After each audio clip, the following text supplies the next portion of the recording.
There are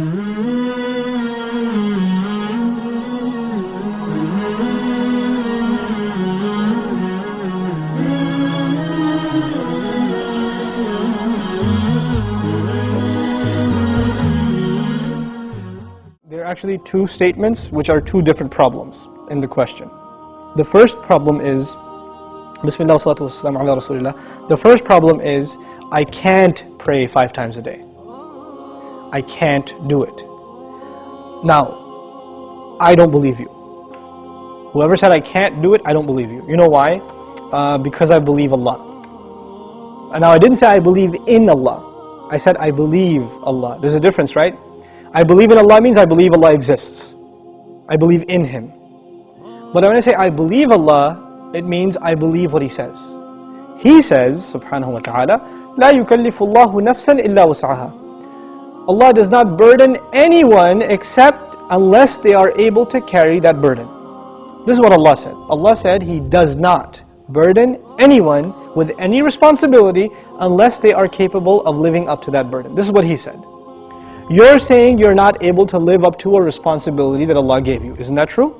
You're saying I can't pray 5 times. It's too much. And Allah is saying yes you can. So I have a choice between believing you and believing Allah. And perhaps if you didn't realize this, maybe you're lying to yourself. Maybe you've convinced yourself because of your laziness, because of your lack of will, that you don't want to pray 5 times. Maybe you have to, I can't judge you. I don't know what the problem is. But the problem, maybe you're ashamed to pray in front of non-Muslims. People can take 15-minute cigarette breaks at work, right? They can take a break and just go hang out, do whatever. You can't pray 5 times a day. SubhanAllah. In this part of the world, where I used to, when I used to work in New York City, I would see Muslims praying all over the place. In the middle of 5th Avenue, on the curb, the guy is making salah because it's time. Or in the university, you open the copy machine room in the library, and there's like 3 guys praying right there, making salah. Muslims will pray. If there's time, we're going to pray. That's it. So that's the first thing. Allah said you can. If Allah gave this burden upon you, and He did in fact, then you can. Convince yourself of that. And rely on Allah, He'll make it easy for you. The second question is, does He really care? Does He even care if I pray or not? Now this question is actually more about, does He need my prayer or not? You're forgetting that the prayer isn't for Allah. It's for you. It's not for Allah. If all the people in the world, all they did with their life was pray to Allah, it would not make Him any richer. It wouldn't add to His kingdom because He already owns all of kingdom. And if no one mentioned Allah ever again, it doesn't diminish His dominion, His kingdom, His glory in any way. He doesn't need us. We need Him. We need Him. So the question is, do you feel like you need to pray? Do you feel like that's a need in your life? And if it's not, if you feel you're free of, begging Allah for His help, turning to Allah and submitting before His commandments, then that's a serious problem with your faith. It's become weak, and this question only came up because you've been distanced from Allah for so long that shaitan can come to you and say, yeah, I know you used to feel bad about not praying, let's just get rid of that bad feeling and replace it with, well, why do I have to pray anyway?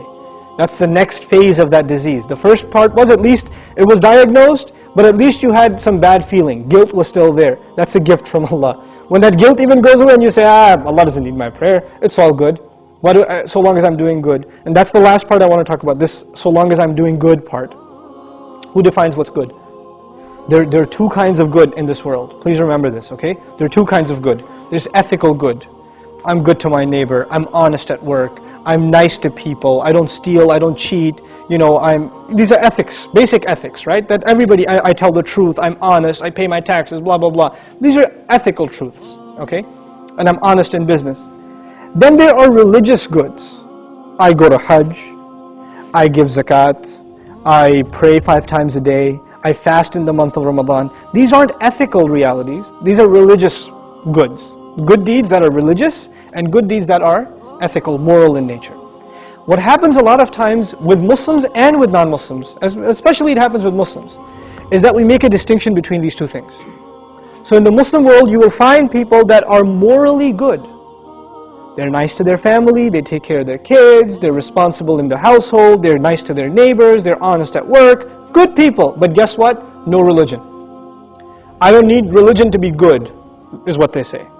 And on the other extreme, you have people that pray, go to Hajj, give zakah, have a long beard, dress in a very religious garment, and yet terrible to their family, cheating people in business, highly immoral and unethical.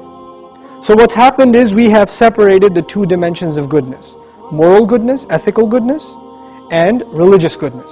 What Allah does in the Quran is fuses them together in the ayah. This one ayah is called Ayatul Bir, the ayah of goodness.